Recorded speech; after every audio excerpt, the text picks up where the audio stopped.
Benjamin Netanyahu ada menyebut mengenai krisis ni, Malaysia, Indonesia, maknanya itu kepulauan-kepulauan Melayu dia kata Malaysia ni yang terlalu beri nak tolong mereka. Kalau tak ada something pada kita, kenapa dia sebut?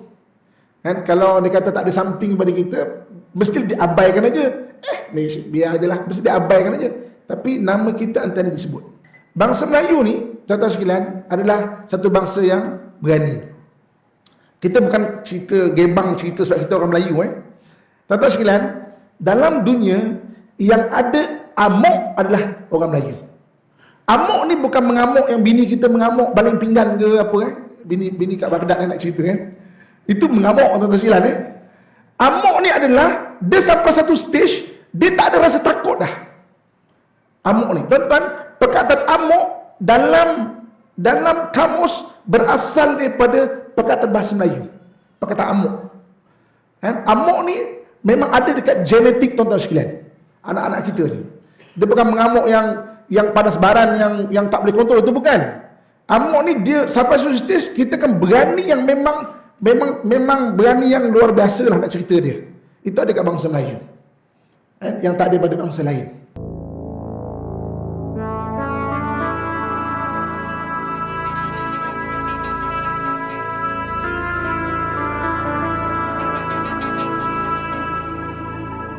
Bismillahirrahmanirrahim. Assalamualaikum warahmatullahi wabarakatuh. Innal hamdalillah nahmaduhu wa nasta'inuhu wa nastahdi wa nastaghfiruh wa natubu ilaih wa na'udzu billahi min syururi anfusina min sayyiati a'malina may yahdihillahu fala mudhillalah wa may yudlilhu falan tajida lahu waliyyan mursyida.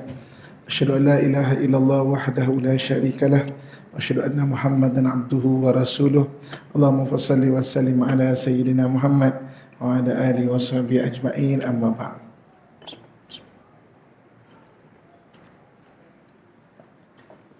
Alhamdulillah. Pertama syukur kepada Allah Subhanahu wa taala dengan limpahan kurnia dan rahmatnya pada kesempatan yang bahagia ni sama-sama dapat kita berada dalam tempat yang penuh barakah ini untuk kita bicara mengenai Palestin. Jadi mudah-mudahan sedikit yang kita kongsi beri manfaat kepada kita, dapat kita jadikan satu ilmu yang berguna dalam usaha kita untuk mengabdikan diri kepada Allah Subhanahu wa taala, insya-Allah. Tuan-tuan muslimin dan muslimat dan rahmat Allah sekalian. Okey. Jadi pada malam ini kita nak cerita mengenai Palestin dan kita nak kenal mengenai orang-orang yang berada di sana dan juga apakah yang berlaku yang semampu yang bolehlah, beberapa bab yang boleh Jadi saya terus kepada bab yang pertama pada malam yang berbahagia ni, iaitu kita nak kenal dulu mengenai Bani Israel Okey. Tuan-tuan muslimin dan muslimat rahmatullah sekalian Bani Israel daripada keturunan Nabi Ibrahim alaihissalam. Nabi Ibrahim ni tahunnya bila? Kurang lebih 1800 tahun sebelum Masihi. Jadi kita kan 2023. Jadi maknanya 1800 tahun kurang lebih maknanya lebih kurang dan 3,800 tahun ke 4,000 tahun lah. Itu Nabi Ibrahim. Nabi Ibrahim ada dua orang isteri yang masyhur, satu Siti Sarah, satu Siti Hajar. Jadi Nabi Ibrahim ni daripada Ur ni Iraq sekarang. Dekat dia bahagian selatan Iraq. Dia berasal daripada situ. Jadi maknanya waktu zaman Nabi Ibrahim ada dua tamadun awal besar. Satu di Ur iaitu Mesopotamia, yang kedua dekat Mesir lama. Jadi Nabi Ibrahim dibakar di Ur oleh Namrud, kemudian dia keluar daripada Ur, daripada Iraq, dia pergi nak duduk di Mesir pula. Jadi di antara Ur, Iraq dengan Mesir ni, tengah-tengah tu ada Jerusalem, ada Baitul Maqdis. Jadi dia duduk lebih kurang dekat Baitul Maqdis tu. Jadi dia tak balik dekat Ur dah, dia tak balik dekat Iraq. Jadi dia berkahwin dengan isteri pertama dia bernama Sarah, ataupun kita panggil Siti Sarah lah. Berkahwin dengan Siti Sarah, dia tak dapat anak. Jadi dia berulang pergi ke Mesir. Jadi di Mesir sana dia kahwin dengan satu orang lagi namanya Hajar. Jadi Hajar ni orang Mesir. Orang Mesir dia berbangga ada dua orang perempuan menjadi dua, maknanya isteri Nabi. Satu isteri Nabi Ibrahim iaitu Siti Hajar, satu lagi isteri Nabi kita Muhammad sallallahu alaihi wasallam iaitu Maryah Kibtiyah. Ya, orang Mesir ada dua orang jadi dua isteri Nabi ya. Jadi maknanya kahwin dengan Siti Hajar, duduk sekitar Jerusalem tu. Kan? Dengan takdir Allah, Allah bagi anak Siti Hajar dulu. Jadi Siti Hajar dapat anak diberi nama Ismail. Pendekkan cerita, Allah arahkan untuk letakkan dekat Mekah sana tu. Kemudian lepas tu baru Siti Sarah pula mengandung. Kemudian Siti Sarah mengandung, lahir anak, dinamakan anaknya Ishak. Kan? Jadi maknanya Bani Israel, Nabi Ishak ni ada anak namanya Yakub. Nama Yakub. Yakub ni nama lain dia adalah Israel. Israel. Il ni maknanya Tuhan. Isra ni maknanya tentera. Jadi Nabi Yakub ni dia orang yang berperang, jadi tentera Tuhan. Kan? Israel. Sebab tu anak-anak kepada Nabi Yakub dipanggil Bani Israel ataupun Bani Yakub. Kan? Jadi di bahagian Mekah sana anak-anak daripada Nabi Ismail dipanggil orang Arab. Arab ni maknanya daripada perkataan Araba, iaitu orang yang berpindah-pindah. Orang Arab ni perangai dia berpindah-pindah. Jadi mana Araba, dia panggil orang Arab. Dia tak panggil Bani Ismail. Kan? Dia panggil orang Arab. Orang Arab ni orang yang berpindah-pindah. Jadi bagi Bani Israel ni anak kepada Nabi Yakub. Okey. Di antara dua keturunan ini yang paling banyak diutus para nabi adalah Bani Israel. Sedangkan daripada bangsa Arab hanya 4 orang nabi sahaja daripada bangsa Arab. Yang pertama Nabi Hud alaihissalam. Nabi Hud makamnya berada di Hadramaut dekat Yaman. Kemudian Nabi Saleh alaihissalam. Nabi Saleh makam berada di Mesir. Yang ketiganya Nabi Shu'aib alaihissalam. Nabi Shu'aib makam berada di Jordan. Dan Nabi kita Muhammad sallallahu alaihi wasallam makam berada di Madinah. Kan? Di mananya bangsa Arab 4 orang nabi saja. Bani Israel beribu orang nabi diutus daripada Bani Israel. Kan? Jadi maknanya itu antara kedua-dua antara orang Arab dan Bani Israel. Okey. Oleh kerana banyaknya nabi diutus kepada Bani Israel, jadi Bani Israel ni nature percaya pada benda ghaib memang kuat dekat dia. Nabi-nabi ni kan dia bawa cerita-cerita ghaib kan. Jadi maknanya oleh kerana banyaknya nabi diutus kepada Bani Israel, jadi nature semula jadi percaya pada benda ghaib ni ada kat Bani Israel. Malahan dia tidak ada satu guideline pasal benda ghaib, sampai banyak benda-benda khurafat memang ada kat bangsa dia. Kan? Ni benda yang menarik tuan-tuan sekalian. Sebab itu kita pelik, kenapa Bani Israel tak percaya pada Nabi Muhammad tapi percaya kepada hadis-hadis Nabi Muhammad SAW. Sebab nature percaya pada benda gaib tu ada dekat dia. Dia memang sangat khurafat. Kita orang Islam, kita percaya pada benda gaib, tapi kita ada guideline kita. Benda khurafat, benda-benda tahyul, benda-benda apa, mana kita elak dan tak nak percaya, benda-benda syirik, dia tak ada guideline. Jadi macam Nabi sebutkan, dia percaya pada maknanya para nabi tu, sampai kalau pergi kubur para nabi, dia minta dekat kubur tu tau. Kan? Sebab tu dalam hadis Nabi sebutkan, jangan jadikan kubur para anbiya tu macam mana Bani Israel jadikan kubur. Sebab memang dia minta pada kubur tu. Dia datang kubur Nabi Yusuf, minta pada Nabi Yusuf tu, wahai Yusuf, tolonglah wahai Yusuf, tolonglah. Minta pada jenazah tu. Kan? Macam kita, walaupun datang kubur orang alim, kubur para nabi, doa tetap pada Allah Subhanahu Wa Taala. Ya Allah, kan? Kami datang, maksudnya menziarahi solehnya orang dulu, berikan juga pada kami. Maknanya kita doa pada Allah, dia minta pada kubur tu. Dan orang Bani Israel badan dia penuh tangkal. Tuan-tuan, rambu-rambu tu tangkal, kat kepala dia tu tangkal. Kalau tuan-tuan tengok kat pinggang dia penuh tangkal. Kalau tuan-tuan pergi kedai, kalau contoh tak tahu ini orang Arab ke ataupun orang Israel, sebab kita tak cam muka dia orang. Macam mereka tengok kita lah. Macam kita pergi Mekah, orang Arab tengok muka kita, dia ingat kita daripada Korea lah, daripada China lah, daripada Mongol lah, daripada kan? Dia tak kenal muka kita. Macam tu juga kita tengok muka dia, kita tak kenal. Ni orang Arab ke orang Israel? Tapi kalau kita pergi kedai, nak tahu kedai tu Arab, muka macam Arab ni, Arab ke Israel? Orang Israel kedai dia confirm ada tangkal. Tuan-tuan perhati bahasanya dekat pintu masuk, confirm ada tangkal besar-besar ni lah. Besar-besar ni dia panggil mezuzah. Dalam bahasa dia mezuzah, besar-besar ni. Jadi Bani Israel, oleh kerana banyaknya Nabi diutus kepada Bani Israel, nature percaya benda gaib tu ada dekat dia. Sebab itu tuan-tuan sekalian, ketika Nabi SAW mengutuskan tentera di hujung-hujung maknanya Nabi, maknanya umur Nabi mengutuskan tentera untuk ke Rom. Maka Nabi bagi senarai kepimpinan, iaitu peperangan Mu'tah. Nabi kata peperangan ni akan maksudnya dipimpin oleh Sayyidina Zaid bin Harithah.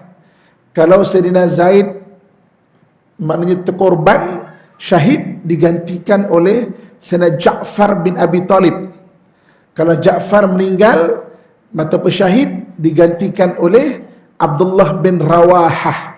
Antara tiga-tiga ni, Abdullah bin Rawahah paling muda. Bani Israel datang bisik ke Abdullah bin Rawahah. Dia kata, Abdullah, kau jangan pergi perang ni. Kau jangan pergi perang ni. Aku bersumpah, kalau Muhammad tu Nabi, tidak ada seorang Nabi letakkan satu tu pengganti, melainkan orang itu mesti akan mati. Kau jangan pergi. Aku bersumpah kalau Muhammad tu Nabi, mana tidaklah Nabi itu meletak ganti, mesti akan mati. Apa kata Abdullah bin Rawahah? Aku bersumpah Muhammad itu Nabi dan aku akan mati. Dan benar, gugur Abdullah bin Rawahah, maknanya panglima ketiga, kemudian diganti oleh Sayyidina Khalid ibn Walid. Jadi dia percaya. Saya kalau pergi sana, tuan-tuan sekalian, jemaah semua dah rehat, benda yang antara paling saya gemar, saya pergi suka menyakat dia orang. Kalau jemaah semua dah balik hotel, saya akan keluar balik, pergi kedai-kedai, saya suka berbual dengan dia, sebab saya nak tahu macam mana cara dia berfikir. Dia suka kalau saya pakai cincin. Saya ni bukan suka ahli cincin, kadang-kadang je pakai. Kalau saya akan cakap, cincin aku ni kan, malam-malam dia datang mimpi tau. Ini batu bukan sembarang batu. Dia suka cerita-cerita macam tu, dia suka. Jual lah kat aku. Mana boleh. Dia suka. Dia suka cerita-cerita benda tu. Waktu Ariel Sharon kan Perdana Menteri dia koma dekat 5 tahun. Saya tanya dia, kau punya perubatan bukan rendah, memang tinggi. Kau dah tahu dah, dia itu bantuan pernafasan, maknanya dia tu dah mati dah sebenarnya. Apa kau simpan lagi? Dia kata no. Dia kata Ariel Sharon ni kena sihir dengan orang Islam. Kita tengah cuba nak ubat, dia kena sihir. Oh ya ke? Lepas 5 tahun dia isytihar mati, saya jumpa balik, kau kata kena sihir. Kita tak boleh lawan lah sihir orang Islam ni. Kuatlah sihir orang Islam ni. Real case lah tuan-tuan. Jadi itu nature orang-orang Yahudi. Orang Yahudi ni suka dia percaya dia nature benda gaib sampai tak ada guideline. Dia percaya benda gaib ni, tuan-tuan sekalian. Dan sebab itu tuan-tuan sekalian, dia percaya pada hadis Nabi SAW. Contoh, Nabi SAW besok sebut, Nabi kata apa? Akhir zaman besok akan berlaku peperangan antara orang Muslim dan juga Dajjal, dan orang Yahudi yang mengikut Dajjal. Ketika itu semua pokok-pokok dan dan batu-batu mengeluarkan gelombang yang boleh difahami. Ya ibadar Rahman, wahai hamba Allah. Nih, orang Yahudi ni ada kat belakang ni. Pokok-pokok, maknanya semua batu-batu boleh bercakap, kecuali satu pokok bernama pokok Gharqad. dia sebahagian daripada Yahudi ni. Dan Yahudi tanam pokok gharqad sekitar Israel. Tahun 2012 dia kempen tanam pokok tu. Dia bagi anak-anak pokok tu tanam pokok gharqad. Pokok gharqad ni dia tak besar. Dia merendang tapi dia rimbun. Dia rimbun. Jadi maknanya kalau rimbun dah start daun tu jatuh, orang boleh menyorok kat dalam tu. Kan? So kita jangan tanam pokok gharqad depan rumah kita nanti Yahudi menyorok kat situ. Kan? Sebab tu dia percaya hadis. Kenapa dia percaya hadis? Dan sebab itu kenapa ketika Dajjal keluar, Yahudi antara orang yang percaya pada Dajjal. Sebab dia tak ada guideline. Dia percaya Dajjal ketika tunjukkan sihir-sihir Dajjal, dia boleh jadi percaya. Dan sihir Dajjal ni dia bukan kecil-kecil punya sihir. Dia memang sihir yang sampai Nabi sebut, kalau kamu dengar Dajjal keluar, kamu jangan minta untuk jumpa Dajjal. Belum tentu iman kamu ni boleh dapat tahan Dajjal punya fitnah ni. Lagi jangan jumpa. Kalau sekalipun terjumpa, Dajjal menawarkan maknanya api ataupun kenikmatan air, kamu pilih benda yang kamu nampak macam menyeksa kamu. Pilih api, kerana di belakangnya itu ada syurga.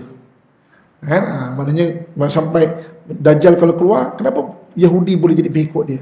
Nature benda gaib tu dia ada kat situ. Ada orang Yahudi, tuan-tuan sekalian. Okey.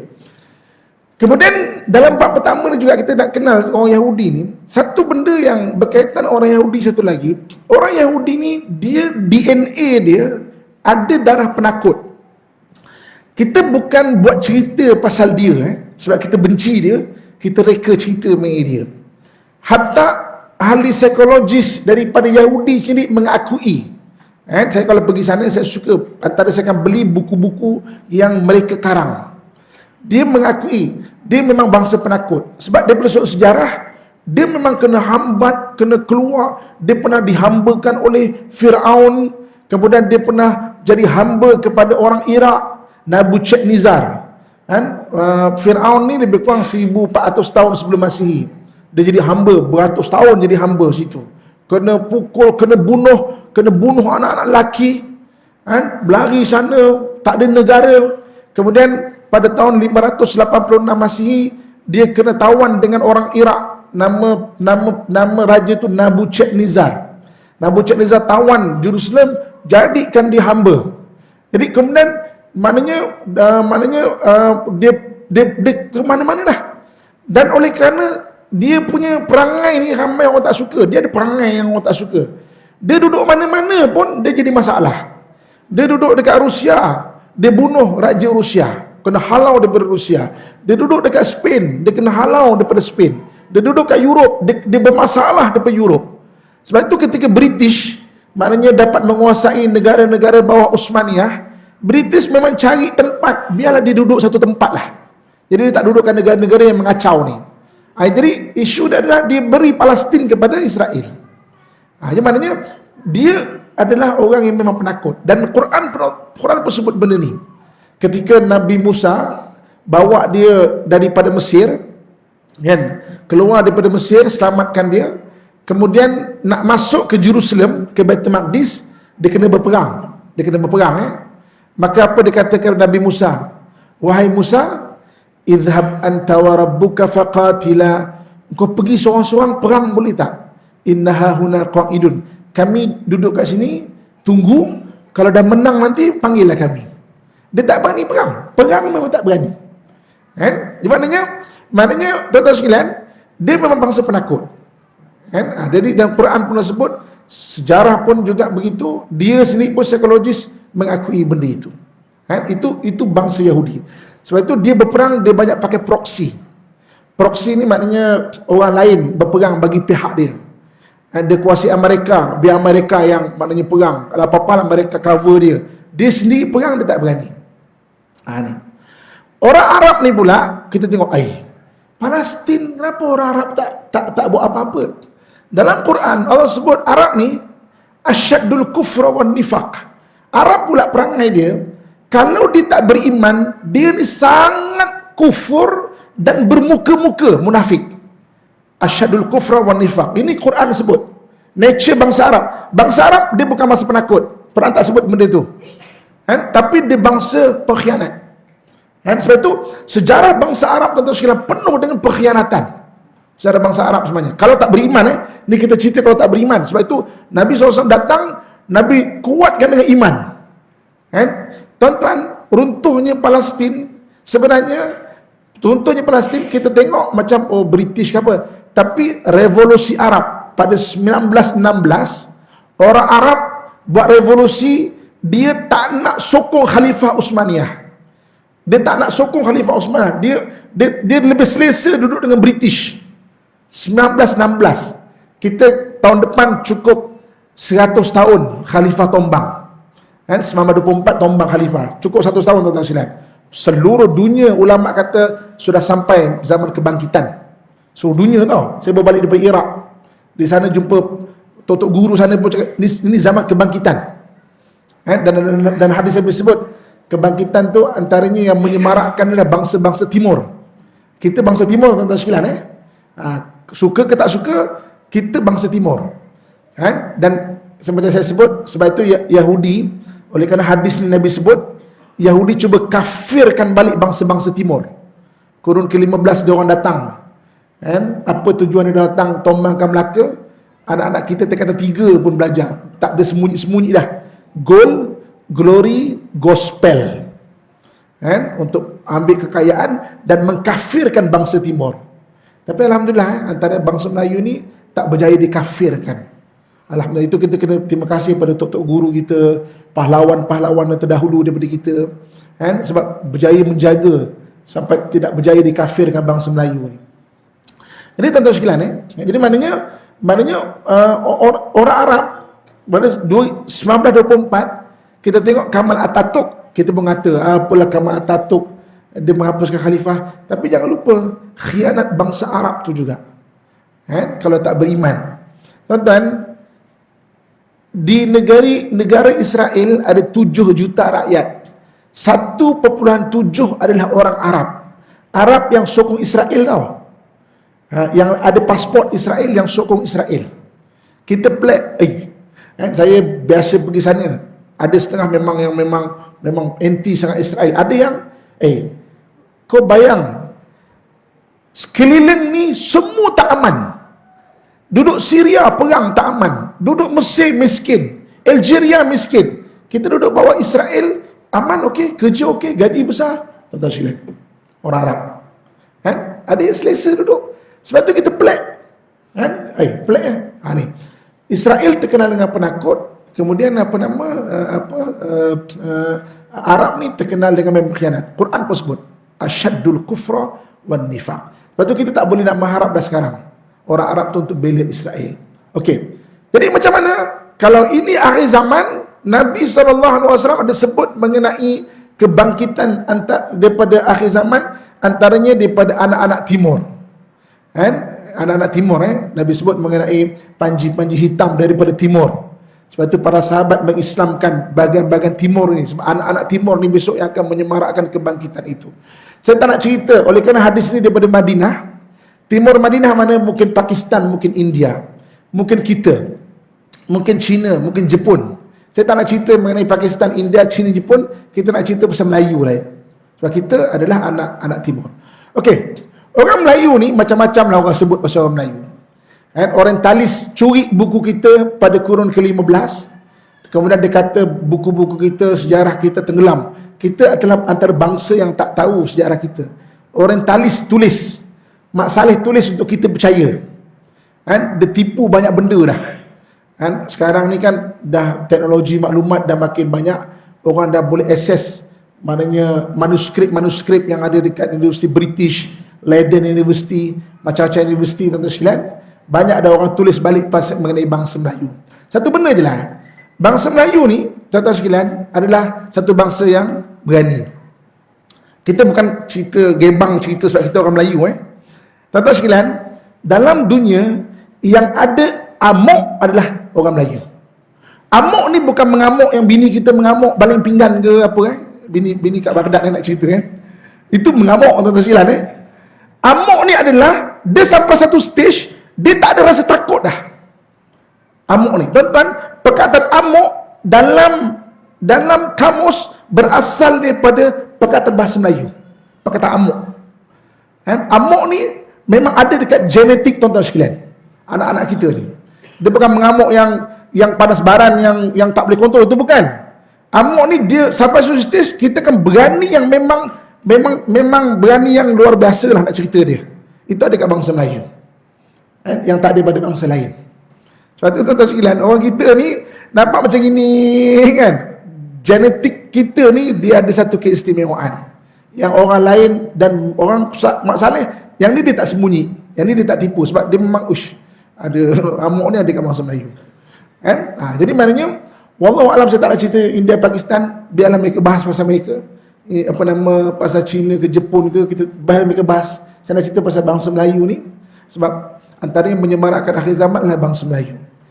Benjamin Netanyahu ada menyebut mengenai krisis ni, Malaysia, Indonesia, maknanya itu kepulauan-kepulauan Melayu. Dia kata Malaysia ni yang terlalu beri nak tolong mereka. Kalau tak ada something pada kita, kenapa dia sebut? Kalau dia kata tak ada something pada kita, mesti diabaikan aja. Malaysia biar ajalah, mesti diabaikan aja. Tapi nama kita antara disebut. Pasal yang membantu gerakkan dan dia dah isytihar terus terang dah Benjamin Netanyahu, persediaan dia di dalam menyambut Masayah. Masayah dia tu Al-Masih. Hadis dia sebut Masayah dia, Nabi jelaskan Masayah itu adalah Dajjal. Al-Masih Dajjal. Dia sebut Masayah. Al-Masih Dajjal dia memang menunggu, dan dia sedang berusaha untuk membina tempel ketiga dia. Dia punya kuil ketiga dia. Ketika Masayah dia datang, ketika Dajjal dia datang. Jadi kita tahu siapa yang akan datang tu. Tapi tuan-tuan jangan risau, sebab dalam hadis Nabi jelas ceritakan mengenai akhir zaman. Rintitan cerita tu adalah dia bermula dengan Imam Mahdi dulu. Imam Mahdi ni the last commander of Islam.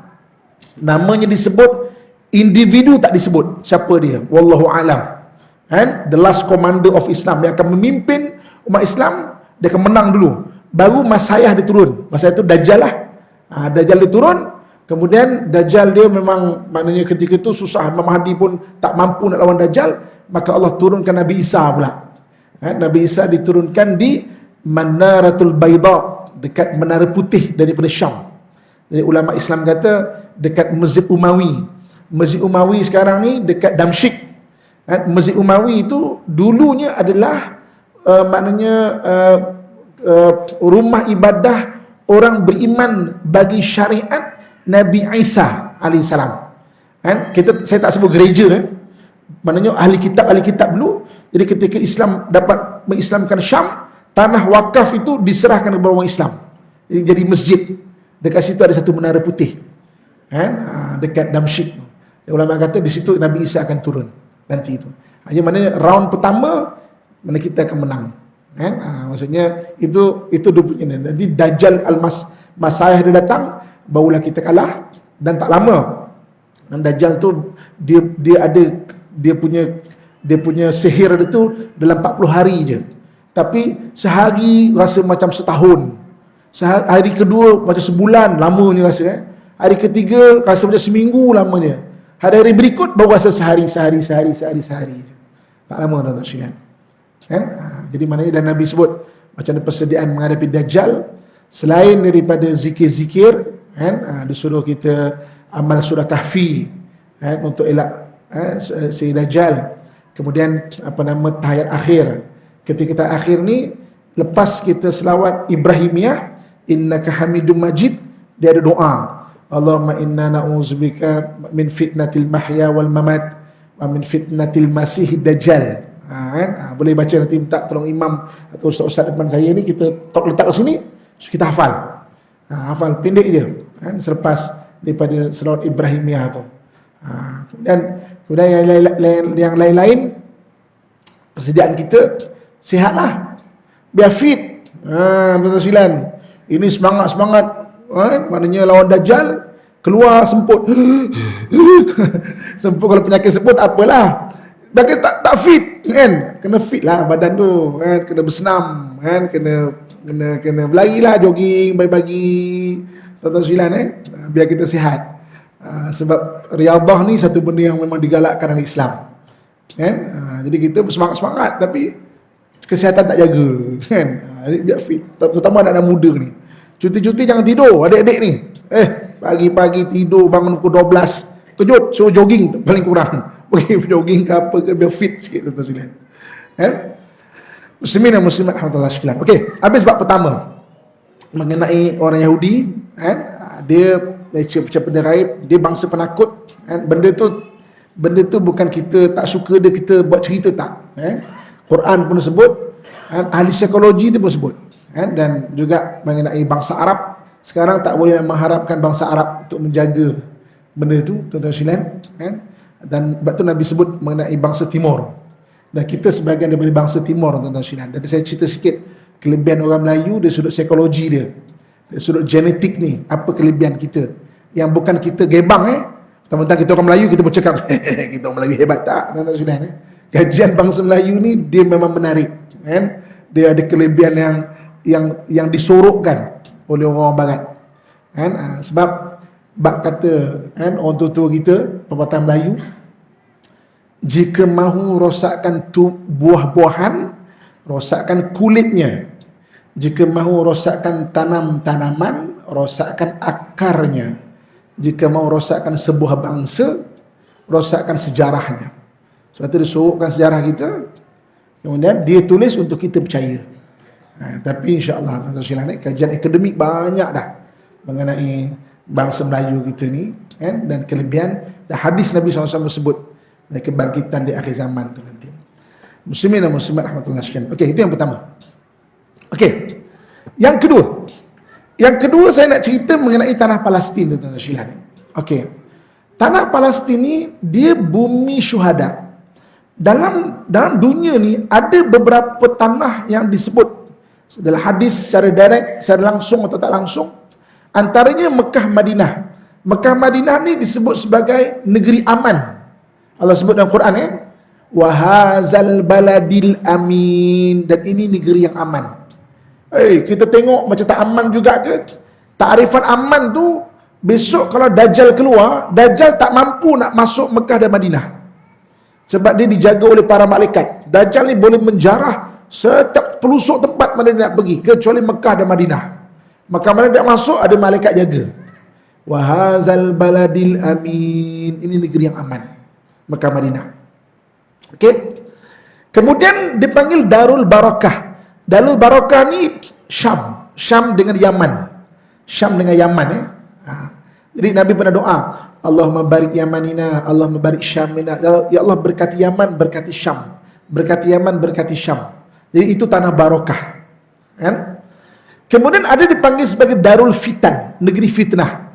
Negeri fitnah ni mana? Iraq. Iraq negeri fitnah, tuan-tuan sekalian. Banyak berlaku peperangan bukan kerana agama. Ni daripada dulu lagi tau. Daripada dulu lagi. Peperangan Nabucodonosor berada di situ. Mongol langgar Baghdad, hancur kota Baghdad pun di situ, tuan-tuan sekalian. Sekarang dengan Amerika, hancur Baghdad, kan? Dekat Iraq tu. Lepas Amerika bangun, lepas tu ISIS pula. Habis, bangunan runtuh semua, tuan-tuan sekalian. Nanti akhir zaman akan keluar emas daripada sungai Dajlah dan sungai Furat. Itu di Iraq, dan berlaku peperangan besar. Itu dipanggil Darul Fitan. Dan juga sihir bermula daripada situ juga, kan? Diturunkan oleh dua malaikat, malakani Harut dan Marut. Quran sebut surah Al-Baqarah, kan? Adalah diturunkan di Babylon. Babylon tu di Iraq. Sihir bermula daripada situ. Sihir ni diajar oleh tiga. Satu syaitan, yang kedua dua malaikat Harut dan Marut. Dia menurunkan sihir pada di situ. Jadi maknanya dia Darul Fitan, negeri fitnah. Kemudian dipanggil Darul Syuhada. Darul Syuhada ni Palestin, ataupun Baitul Maqdis, kita Baitul Maqdis lah. Palestin ni nama baru. Nama lama adalah maknanya digelar sebagai Baitul Maqdis, istilah dia lah. Dia sebuah negeri, Jadi ahli sejarah bahaskan mana border negeri tu, kan? Jadi kalau ikut mana seluruh Palestin sekarang lah. Walaupun sekarang ni Baitul Maqdis ni merujuk kepada kota lama Jerusalem saja. Dia adalah sebuah negeri, Baitul Maqdis tu. Jadi dia adalah Darul Syuhada, tempat syahid, kan? Jadi Tuan-tuan sekalian, sebab tu banyak peperangan kalau kerana agama banyak di sana. Tuan-tuan tengok bayangkan dia berdulu lagi tuan-tuan sekalian. Zaman Nabi Sulaiman, Nabi Daud berlaku peperangan. Nabi Daud ni lebih kurang 1000 tahun sebelum Masihi. Peperangan antara Jalut dan Talut, Quran sebut. Walaupun di luar sikit daripada Baitul Maqdis, tapi dalam sekitar Baitul Maqdis tu. Jalut dan Talut. Kalau tuan-tuan yang biasa dalam versi bahasa Inggeris, David and Goliath. Siapa biasa versi bahasa Inggeris, David and Goliath. David tu Nabi Daud. Sebab Nabi Daud yang sama-sama side by side, mana dengan Talut ni lawan Jalut. 1000 tahun sebelum Masihi. Kemudian Jerusalem pernah diserang oleh Nabucodonosor. Saya cerita tadi 586 sebelum Masihi. Hancur Jerusalem. Dan peperangan kerana agama. Nabi-nabi yang orang beriman, Nabi semua jadi hamba waktu tu. Termasuk Nabi Zulkifli. Nabi Zulkifli itu makamnya berada di Iraq. Dia antara nabi yang maknanya ditawan ketika Nabucodonosor, maknanya Nabucodonosor serang Baitul Maqdis ataupun Jerusalem. Kemudian berlaku peperangan pada zaman Nabi Isa. Nabi Isa juga berlaku peperangan kecil. Kemudian Nabi Isa diangkat ke langit. Ada setengah pendapat 27 Masihi, ada setengah pendapat 33 Masihi. 70 Masihi Rom serang Jerusalem, hancur lagi Jerusalem. Banyak syahid. Kemudian zaman Islam, tuan-tuan sekalian, peperangan ketika di Baitul Maqdis zaman Islam banyak. Kemudian pada 1089 Masihi berlaku peperangan salib. Peperangan salib, tentera salib datang Jerusalem, sembelih 70,000 orang Islam. Darah ni, kita ni darah kita lebih kurang 4 liter. Siap 4 liter, 5 liter atau 8 pint ya. Bayangkan, kita katalah 4 liter lah. Kita kata 4 liter kan. Tuan-tuan cuba kalikan, siapa cikgu matematik depan saya? 4 kali 70,000 berapa? Berapa? Senang je kan?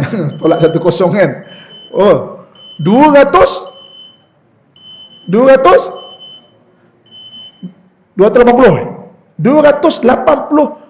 liter tau darah tu, sampai ke atas buku lali ni. Kalau ikut sejarah, syahid 70,000 orang Islam pada 1089 disembelih oleh tentera salib. Kan? Kita sambung lagi.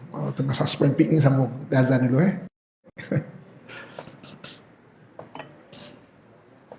Kita dalam bab kedua mengenai cerita tanah Palestin, dan Palestin tu tanah wakaf, maknanya bumi syahid yang disebut oleh maknanya dalam sejarah. Dan kita sedang cerita pada tahun 1089 tentera salib datang. Tentera salib dipimpin oleh Perancis. Tentera salib ni dia ada dua kerajaan, satu Perancis, satu British. Gelombang pertama Perancis dulu. Jadi Perancis datang, maksudnya mana pimpin negara-negara Eropah datang sembelih 70,000 orang. Ini orang Eropah tak boleh nafikan benda ni, sebab benda tu memang berlaku. 70,000 orang tuan-tuan sekalian, 1089. Jadi ketika tahun 1089 Masihi, orang Islam tidak pernah meninggalkan Masjid Aqsa. Mereka datang, perang, datang. Sampailah dipimpin satu orang panglima nama Syekh Nuruddin Mahmud Az-Zanki. Syekh Nuruddin Mahmud Az-Zanki ni adalah orang yang panglima Islam, dan dia tuan-tuan sekalian berjasa besar pada umat Islam sebab dia selamatkan jasad Nabi daripada dicuri. Tuan-tuan kalau pergi Mekah, pernah dengar tak jasad Nabi pernah nak dicuri oleh satu orang Yahudi daripada Maghribi? Berlaku tahun tu pada 1150 Masihi. Syekh Nuruddin Mahmud Az-Zanki, Nabi datang dalam mimpi dia, tolong tengok aku daripada dua orang ini. Dia bangun pagi-pagi, dia kata, apa maksud mimpi ni? Dia kata, kita pergi Madinah lah. Pergi Madinah daripada Syria, daripada Syam pergi Madinah. Dia tak tahu nak buat apa. Dia buat kenduri, wajibkan semua datang. Minta gubernur wajibkan semua datang, kan? Tanya gubernur kata ada dua orang tak datang, orang alim sangat daripada Maghribi. Kata paksa orang tu datang. Ketika dipaksa orang tu datang, tengok orang ni yang Nabi tunjuk dekat dalam mimpi tu. Dia kata tak apa, jamu orang alim ni makan. Dia pergi rumah orang alim, dua orang ni, tengok-tengok dia dah gali lubang sampai dah makam Nabi SAW. Dan nampak kaki Sayyidina Umar. Makam Sayyidina Rasulullah kan, Rasulullah, Sayyidina Abu Bakar, Sayyidina Umar kan. Jadi dia daripada belakang baket tu, rumah dia tu, dekat situ ada gali. Dia nak kena curi jasad Nabi SAW. Jadi dia berdasar besar, Syekh Nuruddin Mahmud Az-Zanki. Jadi dia bernazar, kalau aku berjaya membebaskan Aqsa, dia buat 2 buah mimbar, cantik sangat mimbar tu. Dia kata, aku bernazar 2 buah mimbar ni aku akan letak, satu kat Masjid Aqsa, satu lagi dekat Masjid Nabi Ibrahim dekat Hebron. Hebron ni dalam 70 km lah daripada Jerusalem. Tapi tak sempat, syahid meninggal 1174 Masihi, tak sempat meninggal. Maka perjuangannya diteruskan oleh anak muridnya Salahuddin Al-Ayyubi. Dan Salahuddin Al-Ayyubi berjaya menawan balik Masjid Aqsa pada 1187 Masihi. Jadi tentera Perancis tadi kan. Jadi Perancis ni dah berganti raja, last kali Raja Baduin nama dia. Raja Baduin ni dia cuba mengelak untuk bertempur dengan Salahuddin Al-Ayyubi. Dia dah berperang dengan banyak, dia cuba mengelak sebab dia tahu Salahuddin Al-Ayyubi ni orangnya bukan kaleng-kaleng, dia lebih agresif daripada guru dia, daripada Nuruddin Mahmud Az-Zanki ni. Dia cuba mengelak. Takdir Tuhan, Baduin meninggal, diganti oleh ipar dia. Nama ipar dia Guy de Luzion. Orang Perancis sebut dia Guy de Luzion. Guy de Luzion kata, takut apa kita dengan Salahuddin, jom kita berperang dengan Salahuddin. Maka Salahuddin kata, ya inilah masa dia, kita main tunggu lama dah sebab nak ambil Masjid Aqsa tu. Jadi Salahuddin tunggu dekat satu tempat bernama Karnal Hittin. Karnal tu tanduk, Hittin ni satu tempat, dia padang atas bukit luas, ada tanduk. Salahuddin tunggu atas tu, waktu pimpin tentera tu, Karnal Hittin, 1187. Jadi tentera salib bergerak dari Jerusalem, maka hari itu berperang besar, kalah tentera salib.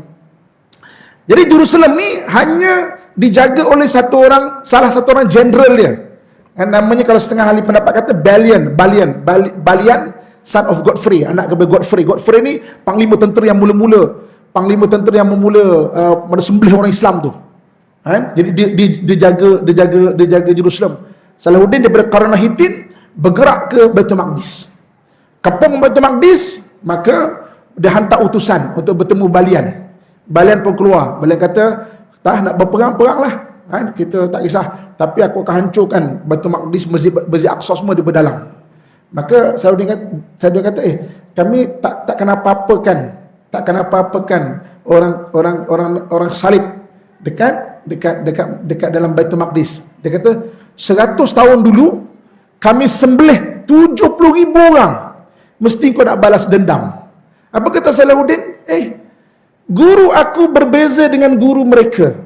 Guru kami adalah Muhammad sallallahu alaihi wasallam. Kami tidak akan membunuh anak-anak kecil, orang perempuan, orang tua dan orang tidak bersenjata. Kalau kau letak senjata, aku jamin keselamatan 100,000, waktu itu 100,000 orang salib yang berada di Jerusalem. Maka apa kata Balian? Under this term, I'm surrender Jerusalem. Dengan ini, aku surrender, aku serahkan Jerusalem. Jerusalem diserahkan pada 1187 Masih, tanpa Salahuddin membunuh seorang pun orang salib di situ. Diiring keluar pergi ke Aqqa. Aqqa ni bahagian laut. Tuan-tuan sekalian. Kita ada adab. Kita berperang tetap ada adab, tuan-tuan sekalian. Kita takkan bunuh orang perempuan, kita takkan bunuh orang kecil, kita takkan bunuh orang tua, kita takkan bunuh orang tidak bersenjata. Tapi Yahudi sekarang, dia tak ada adab. Orang kafir tak ada adab. Budak kecil pun dibunuhnya. Kita tak. Kita ada adab, tuan-tuan sekalian. Itu beza orang Islam. Itu beza ajaran tauhid dengan ajaran yang telah diubah dengan kepala manusia. Sayyidina Ali dalam satu peperangan, ketika dia berperang beria ni, musuh tu berjaya dijatuhkan, Dia nak angkat pedang nak bunuh musuh. Musuh tu ludah dia. Ludah dia tuan-tuan sekalian. Dia berpaling. Habis perang, orang ni cari dia. Aku dah lukakan kau dah. Aku kebetulan memang terjatuh, memang tinggal tunggu mati, aku ludah kau. Kenapa kau berpaling? Apa kata Sayyidina Ali? Ketika kau ludah aku jadi marah. Meludah orang pula ni. Jadi aku tak nak bunuh kena marah. Sebab aku berperang kerana Allah. Betul aku tinggalkan kau. Islam orang tu. Kita ada adab tuan-tuan sekalian. Orang Islam ni macam mana pun dia ada adab. Dia ada panduan dia. Dia ada dia punya Quran dan hadis tu panduan kita. Kita takkan berlebih-lebihan dalam satu benda. Kita ada adab kita. Jadi tuan-tuan muslimin rahmatullahi sekalian, jadi maknanya saya nak cerita tu bumi syahid macam mana Aqsa tu bumi syahid. Sekarang dengan Yahudi sama juga tuan-tuan sekalian. Dan juga akhir zaman berlaku peperangan antara orang Yahudi, dan orang Islam juga berakhir dekat sana. Dajjal akan dibunuh di sekitar situ. Dalam hadis Nabi sebut maknanya Dajjal akan dibunuh di Babun Lut. Bab ni pintu, Lut, kota Lut.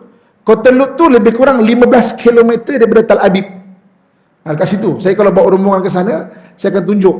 Ni dia ada dua pintu, satu pintu barat, satu pintu timur. Kalau ikut ulama sana kata pintu timur Dajjal akan dibunuh. Dan orang Yahudi buat base tentera dekat kota Lut. Dia percaya, ini besok dia punya masayah ni nak kena bunuh ni. Baik kita banner tentera punya camp kat sini biar nak jaga. Orang Yahudi ni. Jadi tuan-tuan sekalian, dia bumi syahid. Dan saya pernah bawa satu hari dulu, saya bawa satu grup tengah perang Gaza baru ni lah. Baru ni bulan 12 kan ada gejatan senjata 5 hari tu, kita dapat masuk sana ada kita masuk elok gejatan senjata masuk kita buat untuk bantuan dan sebagainya. Jadi satu hari tu saya bawa rombongan walaupun namanya kita isytihar kita hantar bantuan awal lagi kena sekat adalah cara kita. Jadi maksudnya waktu nak pergi tu berlaku perang Gaza ni juga. Dan melempah sampai ke Baitul Maqdis. Waktu nak pergi tu ramai yang kata tak berani lah, nak cancel lah. Saya kata okey lah, tak cancel terpulang lah. Tapi semua dah disediakan di sana. Jadi kos-kos semua dah diuruskan di sana. Tak apalah, kita pergilah juga. Pergi tuan-tuan sekalian, makcik-makcik yang nak batal trip ni, nak batal untuk pergi sana tu, kat sana dia kat barisan depan. Ketika Yahudi tak bagi masuk masjid, dia barisan depan tu. Dah apa dia marah kat Yahudi. Pertahan makcik ni berani. Jadi saya pernah tanya Imam Aqsa, Mam, saya kata, apa rahsia keberanian dan ketabahan orang Palestin? Dia kata tak, sama je.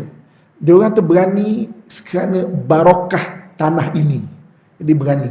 Sebab dia tanah syahid. Jadi dia sendiri orang jadi berani. Tuan-tuan kalau yang penakut pergi sana dengan sedih jadi berani tuan-tuan sekalian. Dia benda yang pelik lah itu panggil barokah. Contoh macam bulan Ramadan kan ada barokah dia. Barokah untuk ibadah. Sebab itu orang yang tak boleh berhenti merokok bulan Ramadan, berhenti merokok. Boleh. Buka barulah merokok. Orang lain waraka'u ma'arraki'in, rukuklah kamu bersama orang yang rukuk sembahyang terus dia merokoklah kamu bersama orang merokok dulu kat belakang tu baru sembahyang. Tapi at least boleh berhenti tu. Orang yang hisap 2 kotak 3 kotak sejam sekali boleh berhenti bulan Ramadan. Bukan sebab hebat, barakah Ramadan tu. Barakah Ramadan tu. Macam Mekah lah.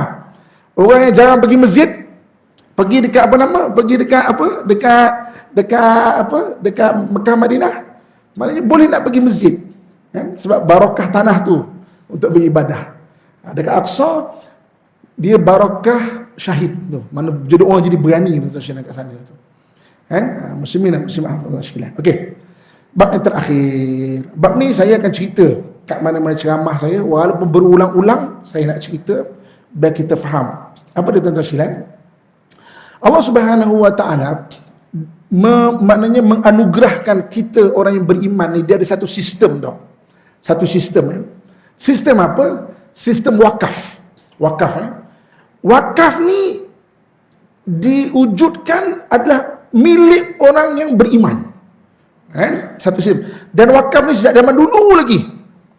Masjid Al-Haram tu tanah wakaf. Masjid Al-Aqsa tu tanah wakaf. Mana-mana tempat tanah wakaf, itulah milik orang beriman. Orang beriman ni orang yang hatinya ada kepercayaan kepada Allah dan Rasul. Maknanya milik dia. Tuan-tuan, baru-baru ni saya ada program dekat Vietnam. Lebih spesifik dekat Ho Chi Minh. Dekat Hanoi. Kalau Ho Chi Minh ni banyak orang Islam dah. Hanoi ni susah nak cari orang Islam. Kedai makan pun susah nak cari. Kan? Kawan-kawan kita daripada masjid, tak apa. Datang masjid, makan kat masjid. Itu bukan tanah kita. Free je, duduk, ada aircon, ada apa, makan kat masjid. Sebab itu masjid milik orang beriman. Kita daripada Malaysia tak ada kena-mengena dengan bangsa Vietnam, tapi sebab itu tanah wakaf, dia mengalu-alukan kita datang. Kan? Jadi maknanya tanah Al-Aqsa tanah wakaf. Kalau orang Arab satu hari nanti tak nak jaga dah, bukan milik dia untuk jual tanah wakaf tu. Kita kena datang ambil dan jaga. Seperti mana tanah wakaf Aqsa pernah dijaga oleh orang Turki Osmaniyah. Turki Osmaniyah ketika zaman Abbasiyah tu, bangsa Arab khalifah dah lemah. Jadi khalifah Abbasiyah terakhir serahkan khalifah tu kepada orang Turki. Orang Turki jaga tanah wakaf ini, termasuk Baitul Maqdis. Tak ada kena-mengena pun pada tanah Arab tu, tapi orang Turki jaga. Jadi maknanya dia tanah wakaf. Bila tanah wakaf dia negara kita, dia milik kita. Dia bukan milik orang Arab, dia bukan milik sesiapa, dia milik kita. Kalau surau ni diisytiharkan tanah wakaf, dia bukan milik orang Melayu. Kalau satu hari dia orang kat kita ni, malalah jaga, penat lah kan. Orang mana-mana satu dunia datang, dia kena jaga, wajib jaga. Kena infak, kena hidupkan, wajib jaga. Macam tu juga tanah Masjid Aqsa dan juga sekitar dia. Masjid Aqsa ni antara banyak tanah wakaf. Banyak masjid-masjid dan sebagainya kan. Itu tanah wakaf, tu milik kita. Sebab itu milik kita, kita kena faham, kita kena jaga dan berkewajipan, hukumnya wajib. Kalau dirampas, kita kena pertahankan.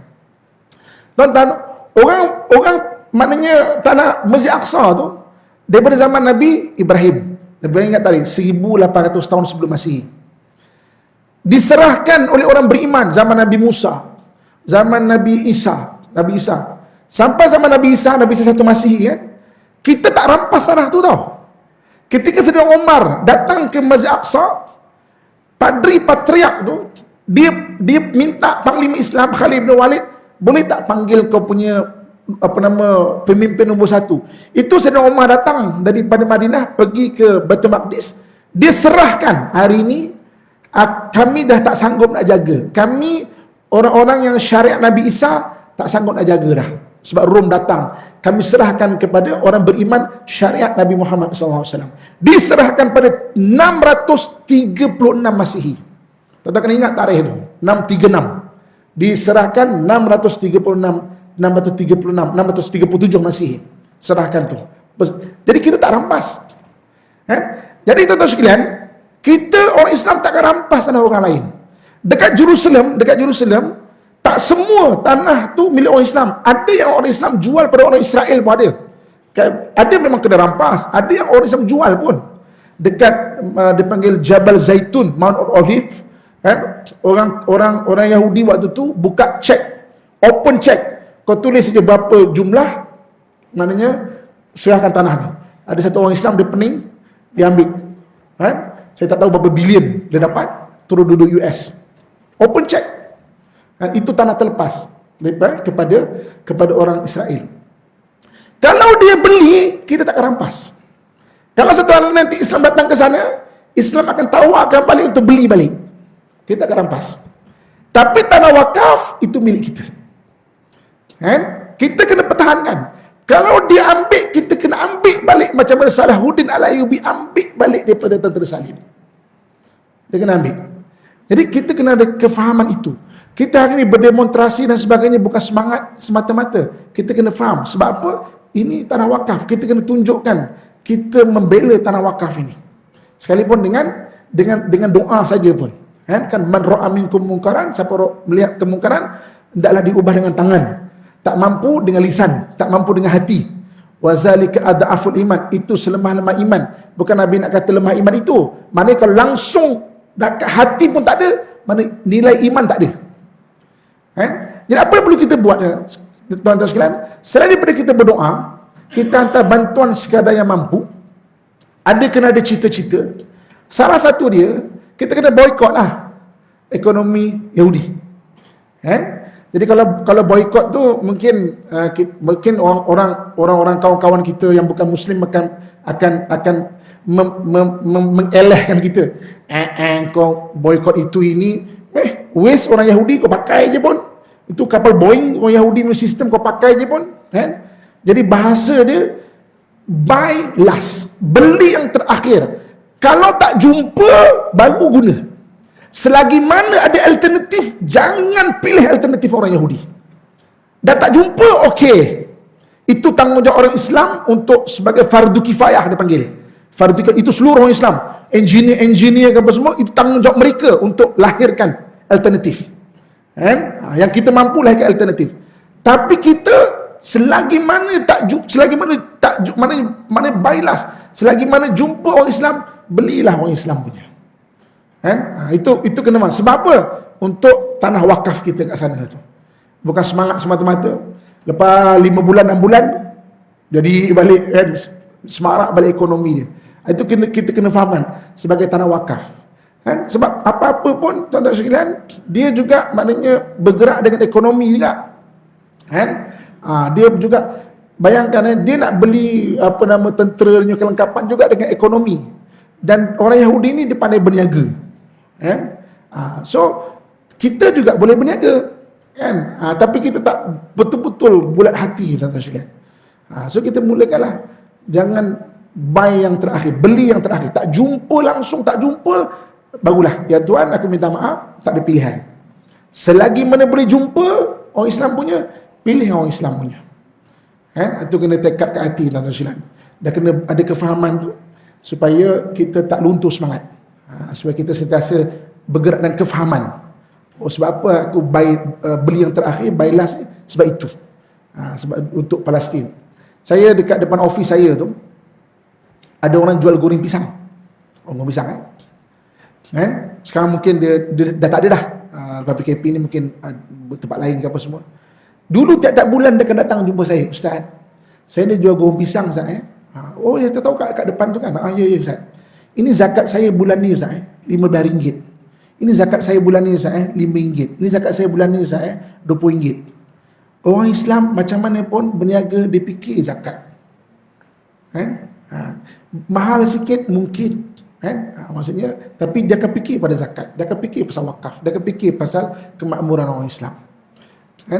Dan bagi kita pula, jangan cincai-cincai lah buat benda yang orang pula, janganlah orang Islam bagi amanah buat kerja, cincai-cincai pula. Berdosa. Kita tak bagi alternatif kepada apa yang orang orang Israel ada. Dah ada orang amanahkan kerja, janganlah cincai-cincai pula. Buat betul-betul. Benda Nabi sebut kan, Allah tu suka pekerjaan walaupun sedikit tapi bersungguh-sungguh. Yutqinah, wa in qalla, walaupun sedikit tapi sungguh-sungguh. Jadi kalau yang berada dalam lapangan perniagaan, buat betul-betul.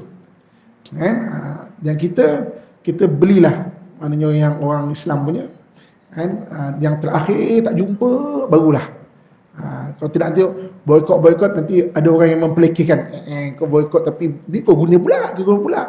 Okey, kita ubah bahasa sikit. Biar kita ada kefahaman yang lebih realistik. Okey, kita beli yang terakhir. Tak jumpa baru aku akan guna. Selagi mana jumpa, kita tak akan guna, tuan-tuan sekalian. Jadi saya setakat saya dululah, boleh kita kongsikan, insya-Allah. Terus berdoa untuk sana Palestin, untuk diri kita juga, untuk diri kita, jangan lupa untuk diri kita, untuk keluarga kita, sebab tuan-tuan sekalian, mana-mana saya pergi, saya berbalik daripada Iraq, daripada jumpa ulama-ulama, jumpa imam kat sana, yang dia cerita semua akhir zaman. Jadi maknanya kita tak tahu benda tu boleh berlaku sekelip mata, macam mana Covid kan, tiba-tiba berlaku, tuan-tuan sekalian. Jadi sama juga benda akhir zaman ni, jadual Tuhan tu berlaku, dia akan berlaku. So Islam suruh kita bersedia semualah, ibadah kita, akhlak kita, keimanan kita, juga dengan, maksudnya kalau saya suka sambil tu kesihatan, buatlah bersenam. Saya pergi Masjid Xi'an. Masjid Xi'an tu umurnya 1200 tahun. Kan? Dekat pagi-pagi masjid tu diorang main kungfu. Orang Islam main kungfu, pakai kopiah ni lah kungfu kan. Kan? Buatlah belajar silat depan ni, silat untuk senaman lah. Kita dah berumur ni, nak berguling-guling, lutut sakit, pinggang sakit, tak payah. Yang senaman-senaman, silat sebagai senaman, barulah. Kan? Ada keluar peluh pagi-pagi. Siapa-siapa untuk guru silat depan ni, ajar depan ni. Bagi kan, modified sebagai senaman. Maknanya upgrade sebagai senaman. Lebih realistik untuk orang yang tidak muda. Bukan tua sensitif, tidak muda. Tidak muda, sihat. Yang muda-muda jangan tidur sampai tengah hari. Jangan tidur sampai tengah hari. Tak ada kerja, banyak kerja boleh. Nak cuti-cuti tak ada rumah, datang masjid, pergi vacuum masjid ya, tolong khidmat vacuum masjid. Biar otak tu maknanya bisa berjalan nak buat benda bagus. Anak-anak kita muda tu cuti, jangan bagi dia tidur sampai tengah hari. Kejut dia. Meh. Pergi tolong masjid, bersihkan tandas masjid ni. Surau ni, apa ni. Biar dia berfikir. Tuan-tuan sekalian, sebagai penutup dia, orang malas, tahu tak bermula orang malas tu daripada mana? Bermula malas tu dengan malas berfikir. Sebab tu Islam memerangi kemalasan. Terutama kita orang lelaki, jangan malas berfikir. Kalau isteri tanya, bang nak minum apa bang? Apa-apalah. Jangan sisi jawab macam tu. Bang nak pakai baju apa bang? Apa-apalah. Kita malah berfikir. Dia bermula kecil-kecil, dia akan mula malas sampai besar-besar nanti. Jangan malah berfikir. Kena berfikir. Kita nak makan pun kita tak tahu nak makan apa. Macam mana? Malah nak fikir. Pada sampah rumah berlambak, store tak berkemas dah 3 tahun. Dapur, ibu-ibu kakak, cuba buka laci dapur. Plastik 5 tahun pun ada di situ. Dah berlipas-lipas. Store kita, cuba balik kita buka store kita. Kipas rosak ada. Apa nama, tika koyak ada kat situ. Servis kereta ada baki minyak hitam, dah 5 tong ada kat situ. Sayang nak buang. Satu kan yang tak perlu buang. Apa simpan pendengar dekat kita punya store tu. Bersepah-sepah. Apa nama, pinggan mangkuk lah, apalah semua. Keluarkan, guna. Jangan biarkan lipas yang guna. Kalau dia kahwin baju, akak-akak, ibu-ibu, baju kan, baju. Kadang baju orang perempuan ni, orang perempuan kat Baghdad maaf baju dia dah melompat dekat almari suami dah, baju tu. Lompat ya. Kesian lelaki tu. Lompat. Dapat esok pagi kurus, tak ada kurus dia. Nanti kurus beli baju lain. Yang ada hadiah kat orang. Jangan bazir. Bazir, beli-beli kan, buat apa. Jangan malah berfikir. Macam Palestin sama juga. Jangan malah berfikir, ambil tahu. Orang malas bermula dengan malas berfikir. Saya selalu pesan, kita menjadi bagi orang lelaki. Orang lelaki jangan malah berfikir. Jangan sekali-sekali jawab, apa-apalah, ikutlah, entahlah, mana-manalah. Bang cuti ni nak ke mana? Mana-manalah, malah nak berfikir. Pergi ke Langkawi boleh? Sekejap fikir sekejap. Langkawi okey tu, Langkawi. Pada tak ada idea. Tapi at least Langkawi boleh lah. Jangan mana-manalah. Jangan malah fikir. Nanti kita kan jadi orang lelaki yang, orang lelaki tu utamanya lah, dia kena pemimpin tau. Sebab tu dalam Quran Allah sebut, lelaki dalam bahasa Arab apa? Az-zukur.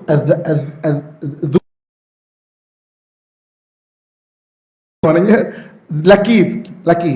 Tapi dalam Quran Allah tak sebut yang boleh pimpin orang perempuan tu az-zukur qawamun 'ala nisa. Allah sebut ar-rijal qawamun 'ala nisa. Rijal, lelaki berwatak rijal. Orang ada rijal, boleh mimpin wanita. Rijal ni salah satu dia boleh buat keputusan. Boleh keputusan tu maknanya jangan malah berfikirlah. Berfikir. Balik ni cakap ke isteri, abang nak minum air apa bang? Apa-apa tak minum tak teh. Baru belajar kat masjid kan. Maksudnya jangan malah fikir. Okey, sekian saja, insya-Allah panjang umur, murah rezeki, jumpa lagi tahun depan. Tahun depan tak berapa lagi lagi. Mudah-mudahan Allah beri kebaikan kepada kita semua, insya-Allah. Aku lu qauli ma sami'tum, astaghfirullah li wa lakum wa lisa'il muslimin fa ya fawzal mustaghfirin wa ya najat at-taibin. Assalamualaikum warahmatullahi wabarakatuh. أعوذ بالله من الشيطان الرجيم بسم الله الرحمن الرحيم الحمد لله رب العالمين والصلاة والسلام على أشرف الأنبياء والمرسلين وعلى آله وصحبه أجمعين اللهم لا تدع لنا في مقامنا هذا ذنبا إلا غفرته ولا هما إلا فرجته ولا دينا إلا قضيته ولا مسافرا إلا سلمته ولا حاجة من هوائج الدنيا والآخرة إلا قضيتها ويسرتها يا رب العالمين اللهم انصر إخواننا المسلمين والمجاهدين في فلسطين اللهم انصر إخواننا المسلمين والمجاهدين في غزة اللهم انصر إخواننا المسلمين والمجاهدين في كل مكان وفي كل زمان برحمتك يا أرحم الراحمين اللهم اغفر لنا ذنوبنا ولوالدينا وارحمهم كما ربونا صغارا ولجميع المؤمنين والمؤمنات والمسلمين والمسلمات الأحياء منهم والأموات إنك مجيب دعوات وقاضي الحاجات وغفر الذنوب والخطيئات يا أرحم الراحمين وصلى الله على سيدنا مولانا محمد وعلى